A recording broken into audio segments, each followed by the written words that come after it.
Hello everyone, कैसे हो आप सब। आज की इस वीडियो में हम बात करेंगे nuclear power corporation of India limited NPCIL के रिक्रूटमेंट के बारे में। लेकिन वीडियो शुरू होने से पहले अगर आप चैनल पे नए हो तो चैनल को सब्सक्राइब कर लेना एंड बेल आइकन प्रेस कर देना ताकि जॉब से रिलेटेड सारी अपडेट्स आपको मिलती रहे। एनपीसीआईएल में 3 डिफरेंट डिपार्टमेंट्स में वैकेंसीज निकली है। Technical department, fire department and medical department. Technical department की बात करें तो यहां टेक्निकल ऑफिसर डी पोस्ट में वैकेंसीज निकली है। यहां टोटल वैकेंसीज 50 है। मैकेनिकल में 28, इलेक्ट्रिकल 10 एंड सिविल 12। अगर आपने mechanical, production, electrical and electronics या सिविल इनमें से किसी ब्रांचेस में अगर आपने बीई बीटेक किया हुआ है एंड आपके पास अगर 4 इयर्स का रेलेवेंट एक्सपीरियंस है तो ही आप यहां अप्लाई कर सकते हो। यहां अप्लाई करने की मैक्सिमम एज लिमिट 40 इयर्स है और अगर आप SC ST या OBC कैटेगरी में आते हो तो आपको according to government rules age में रिलैक्सेशन मिलेगा।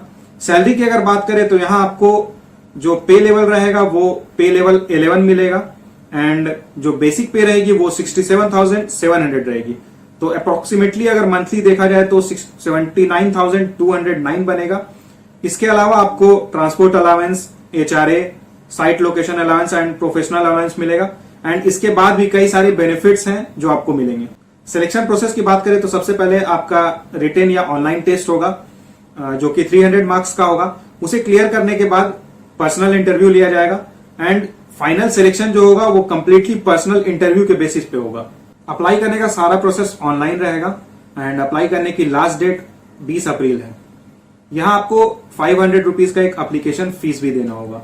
अगली वैकेंसी की बात करें तो ये फायर पर्सनल के लिए है। Deputy chief fire officer A and station officer A, ये दोनों पोस्ट के लिए यहां वैकेंसीज आई हैं। यहां टोटल वैकेंसी 7 है एंड अप्लाई करने की मैक्सिमम एज लिमिट 40 इयर्स है। अगर आप OBC, SC ST या EWS कैटेगरी में आते हो तो अकॉर्डिंग टू गवर्नमेंट रूल्स आपको रिलैक्सेशन मिलेगा।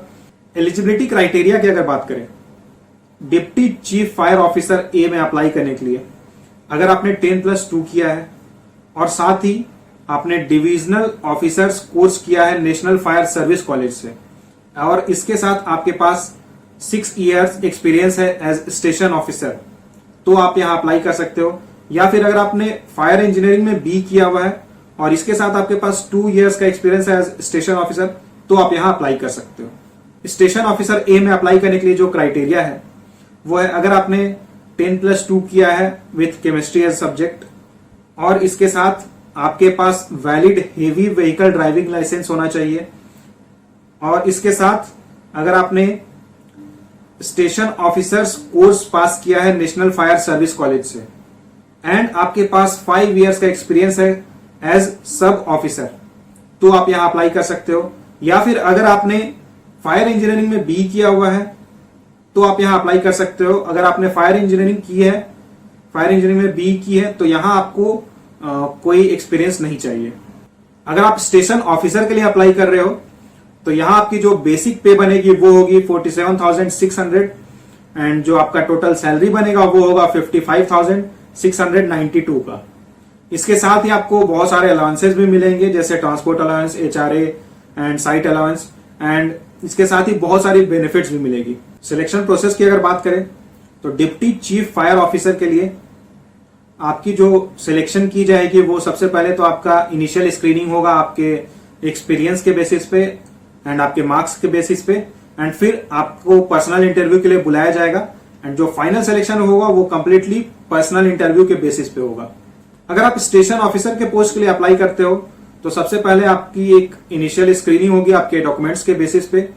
देन आपका physical assessment and command test होगा जिसे क्लियर करने के बाद आपका पर्सनल इंटरव्यू होगा और जो फाइनल सिलेक्शन होगा वो आपके पर्सनल इंटरव्यू के ऊपर ही होगा।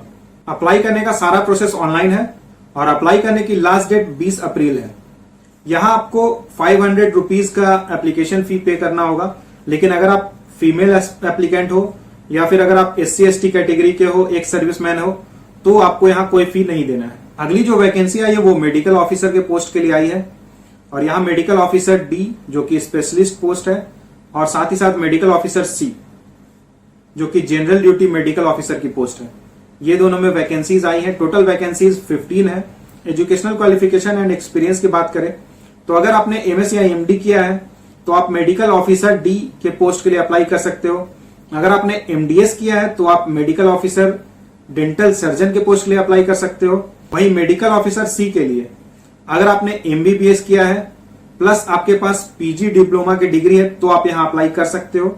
या फिर अगर आपने एमबीबीएस किया हुआ है और आपके पास 1 ईयर का एक्सपीरियंस है तो आप यहां अप्लाई कर सकते हो। मेडिकल ऑफिसर डी के पोस्ट में अप्लाई करने के लिए मैक्सिमम एज लिमिट 40 ईयर्स है और वहीं मेडिकल ऑफिसर सी के पोस्ट में अप्लाई करने के लिए मैक्सिमम एज लिमिट 35 ईयर्स है। लेकिन अगर आप ओबीसी, एससी, एसटी या ओबीसी कैटेगरी में आते हो तो आपको according to government rules age relaxation मिलेगा।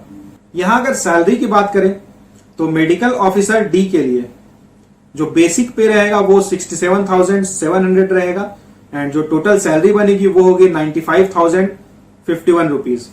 वहीं मेडिकल ऑफिसर सी के पोस्ट के लिए जो बेसिक पे बनेगी वो होगी 56,100 एंड जो टोटल सैलरी बनेगी वो होगी 78,764।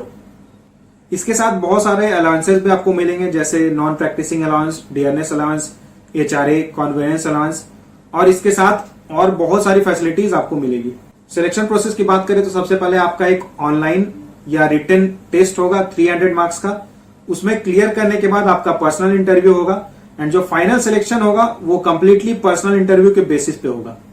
अप्लाई करने का सारा प्रोसेस ऑनलाइन है और जो लास्ट डेट है अप्लाई करने की वो है 20 अप्रैल।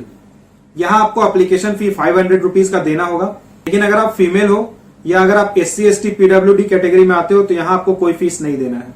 नोटिफिकेशन से रिलेटेड लिंक मैंने डिस्क्रिप्शन में डाल दिया है तो आप वहां जाके अप्लाई कर सकते हो एंड इससे रिलेटेड कोई भी क्वेरी अगर हो तो आप मुझे कमेंट करके पूछ सकते हो।